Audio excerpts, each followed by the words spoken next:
रितिका ये किसकी जगह है? भाभी ये देखो ये सारे खेत अपने हैं।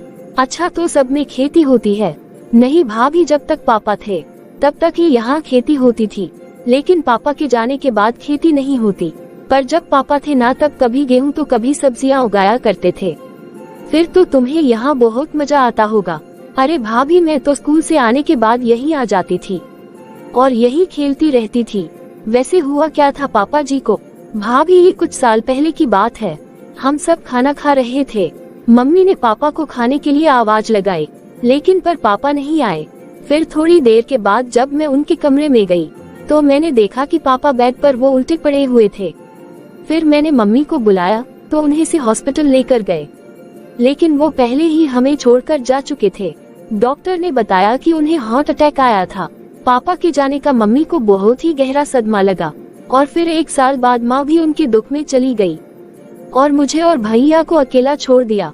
फिर बड़े भैया और बबीता भाभी पर ही मेरी और विशाल भैया की जिम्मेदारी आ गई। ओह अच्छा, पर तुम दुखी मत हो, अब मैं आ गई हूँ ना, अब हम हमेशा खुशी खुशी रहेंगे। साक्षी की बात सुनकर उसकी इकलौती नंद रितिका मुस्कुरा देती है। बस 2 दिन पहले ही साक्षी की शादी रितिका के भाई विशाल से हुई थी। साक्षी बहुत ही सुलझी हुई लड़की थी और दोनों नंद भाभी की खूब पट रही थी। एक दिन दोनों घर के बाहर काफी देर से बातें कर रही थी कि तभी साक्षी को उसकी जेठानी की आवाज सुनाई देती है, जो चिल्लाकर रितिका को बुला रही थी। बबीता का इतना बुरी तरह चिल्लाना साक्षी को अच्छा नहीं लगा और फिर, ये भाभी बुला रही है क्या तुम्हें? हाँ भाभी, अब मुझे जाना पड़ेगा वरना बड़ी भाभी बहुत गुस्सा करेगी। कहाँ गई थी तू? वो भाभी वो मैं वो बाहर छोटी भाभी के साथ। अच्छा, आजकल तू ज्यादा ही आवारा हो रही है। शाम होने को आ गई, खाना कौन बनाएगा? बबीता की बात सुनकर साक्षी को बहुत बुरा लगा। उसने तुरंत आगे बढ़कर कहा, तुम रुको रितिका, भाभी खाना मैं बना दूंगी। ओह अच्छा, तो ऐसा है? बड़ा लाड आ रहा है अपनी नंद पर। आज रहने दो, शाम को मोहल्ले की औरतें तुझे देखने आ रही हैं। एक बार ये सब निपट जाए फिर आना रसोई में। छोटी भाभी आप जाओ ना, अब हमेशा मैं ही तो बनाती हूँ रात का खाना। हाँ तो एहसान करती है क्या? चल जा चुपचाप रसोई में और जाकर दूध उबाल देना सबसे पहले। साक्षी को अपनी जेठानी पर बहुत गुस्सा आ रहा था। रितिका डरी सहमी सी रसोई में चली जाती है और साक्षी गुस्से से लाल होकर अपने कमरे में चली जाती है। थोड़ी देर बाद साक्षी ने रितिका को अपने कमरे में बुलाया। रितिका, तुम सारा दिन घर का काम करती रहती हो तो पढ़ती कब हो? भाभी, पढ़ने के लिए ज्यादा टाइम ही नहीं मिलता, पर पहले जब माँ थी ना तो वो मेरा बहुत ध्यान रखती थी, मेरी पढ़ाई का भी बहुत ध्यान रखती थी। तो पता है भाभी, मैं क्लास में हमेशा फर्स्ट आती थी और अब तो पास हो जाऊं वही बड़ी बात है। काम से ही फुर्सत नहीं मिलती तो पढ़ाई कैसे करूं? देखो रितिका, पढ़ना बहुत जरूरी है। पढ़ लिख कर तुम अपना करियर बना सकती हो। मैं तो खुद पढ़ लिख कर पुलिस इंस्पेक्टर बनना चाहती थी, लेकिन फिर अरे कम वक्त कहाँ मर गई। साक्षी की बात पूरी होने से पहले ही बबीता की गुस्से में भरी आवाज सुनाई दी, रितिका कहाँ है तू? ठहर जा, आज तेरी खैर नहीं। अरे कम वक्त कहाँ मर गई? क्या हुआ भाभी, इतने गुस्से में क्यों है? मुझे नहीं पता भाभी, पर मुझे बहुत डर लग रहा है। लगता है जरूर मुझसे कोई गड़बड़ हुई है। जैसे ही रितिका आई तो उसने देखा कि रसोई में दूध उबलकर फैल चुका था, जो रितिका ने ही उबालने के लिए रखा था। लेकिन साक्षी से बात करते करते वो दूध के बारे में भूल गई थी। गुस्साई बबीता ने रितिका के गाल पर एक जोरदार तमाचा जड़ दिया, जिसके बाद रितिका जोर जोर से रोने लगी। ये सब देखकर साक्षी गुस्से से बबीता से कहती है, ये क्या कर रही हो भाभी? रितिका अभी बच्ची है और आपकी नंद भी है, तो क्या मेरे सिर पर नाचेगी? ले जा इसे मेरे सामने से, वरना आज हाथ पैर तोड़ दूंगी इसके। सारा दूध बर्बाद कर दिया कम वक्त ने। बहुत देर तक रितिका रोती रही और साक्षी उससे चुप कराती रही। उसने बड़े प्यार से रितिका के लिए खाने की थाली लगाई। इससे रितिका को बहुत अच्छा लगा। और फिर अगले दिन, साक्षी, ओ साक्षी। हाँ भाभी, क्या हुआ? रितिका तुम्हारे कमरे में है क्या? नहीं तो अभी वो स्कूल से नहीं आई क्या? अभी तक नहीं आई, कामचोर कहीं की। भाभी, कल आपने उसे चाटा मारा था, कहीं वो कुछ कर न बैठी हो। अब जल्दी मेरे साथ स्कूल चलो। बबीता और साक्षी तुरंत रितिका के स्कूल पहुंचते हैं तो पता चला कि वो तो उस दिन स्कूल आई ही नहीं थी। भाभी लगता है वो आपकी मार की वजह से कहीं चली गई है। अरे मेरी मार की वजह से नहीं, जरूर वो किसी के साथ भाग गई होगी।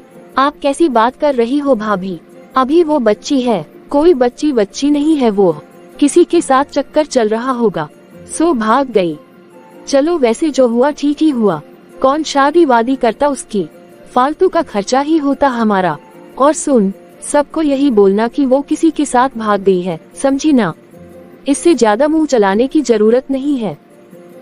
बबीता की बातें सुनकर साक्षी हैरान थी, मगर वो कर भी क्या सकती थी। वो चुप रहती है और रितिका के नहीं होने पर घर के सारे काम साक्षी पर ही पड़ जाते हैं और बबीता सारा दिन सिर्फ उस पर हुक्म चलाती। साक्षी को हमेशा उसकी नंद रितिका की बहुत याद आती। ऐसे ही कई साल बीत गए और फिर एक दिन घर के दरवाजे की घंटी बजी। सामने एक पुलिस इंस्पेक्टर खड़ी थी। ध्यान से देखने पर बबीता को एहसास हुआ कि वो तो रितिका थी। अरे रितिका, तू जुबान संभाल कर मैडम, तू नहीं आप, समझी ना।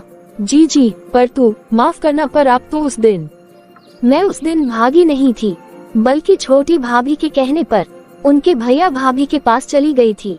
उन्होंने मेरा बहुत अच्छे से ख्याल रखा, मुझे पढ़ाया लिखाया और आज उन्हीं की बदौलत मैं वो बन पाई हूँ जो मैं हमेशा से बनना चाहती थी, और वो भी एक पुलिस इंस्पेक्टर।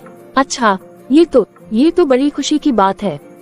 यूँ तो मैडम आपने मुझ पर और मेरी भाभी पर कई जुल्म ढाए हैं, लेकिन उन्हें मैं गुजरी बात समझकर भूल जाऊंगी। लेकिन आगे से कभी किसी औरत या बच्ची को अगर परेशान किया तो फिर जानती हो ना मैडम, जेल में कैसे आप भगत होगी तुम्हारी। हाँ रितिका, मैं समझ गई, मुझे माफ कर दे गुड़िया। तो फिर ठीक है, अब खड़ी क्या हो, घर में पुलिस आई है, जरा अच्छे से नाश्ता वाश्ते का इंतजाम करो। अरे रितिका, तुम कैसी हो तुम? मैं बिल्कुल ठीक हूँ भाभी। भाभी आप बैठो, खड़ी क्यों हूँ? देखो भाभी मैं कैसी लग रही हूँ। बहुत अच्छी लग रही हो तुम। मुझे पता था कि तुम बहुत ही समझदार हो और बहुत ही मेहनती हो। मुझे पता था कि तुम एक जरूर कामयाब हो जाओगी। रितिका, मैं बहुत खुश हूँ तुम्हें इस यूनिफॉर्म में देखकर। हाँ, तुम तो खुशी होगी, क्योंकि इसको भगाने वाली तुम ही तो हो। तुम और तुम्हारा भाई, तुम दोनों एक तो मेहरबानी है। मैडम जी, आप कुछ ज्यादा नहीं बोल रही हैं। लगता है थोड़ी आप भगत करनी ही पड़ेगी। क्या कहा तूने? बड़ी भाभी, शायद आपकी नजर कमजोर हो गई है, तभी आपको मेरी यूनिफॉर्म दिखाई नहीं दे रही। अरे नहीं मेरी प्यारी गुड़िया, तू नाराज क्यों हो रही है? मेरा मतलब मैडम, आप गुस्सा ना करें। तो जाओ फिर जल्दी से जो काम कहा है उसे करो, यहाँ खड़ी रहकर हमारी बातें मत सुनो। है जी मैडम, अभी जाती हूँ। फिर बबीता किचन में जाती है और चाय नाश्ते की तैयारी करती है। और फिर थोड़ी देर बाद, मैडम जी चाय कैसी बनी है?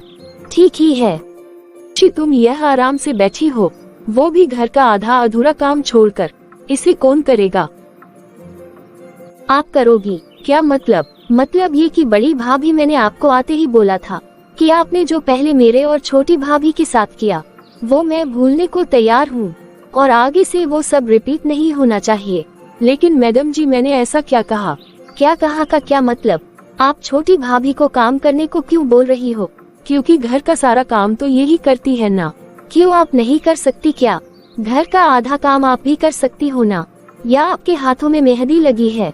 बड़ी भाभी, मम्मी और पापा के जाने के बाद आपका स्वभाव अचानक अच्छे से बुरा हो गया।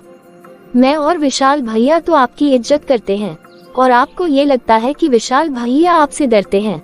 इसी वजह से साक्षी भाभी आपको कुछ नहीं कहती, और इस इज्जत का आपने बहुत ही गलत फायदा उठाया है। आपको ये लगता है कि सभी आपसे डरते हैं। भाभी, आपसे कोई नहीं डरता। साक्षी भाभी भी आपको बहुत कुछ बोल सकती है, लेकिन वो कुछ नहीं बोलती, क्योंकि विशाल भैया आपकी इज्जत करते हैं।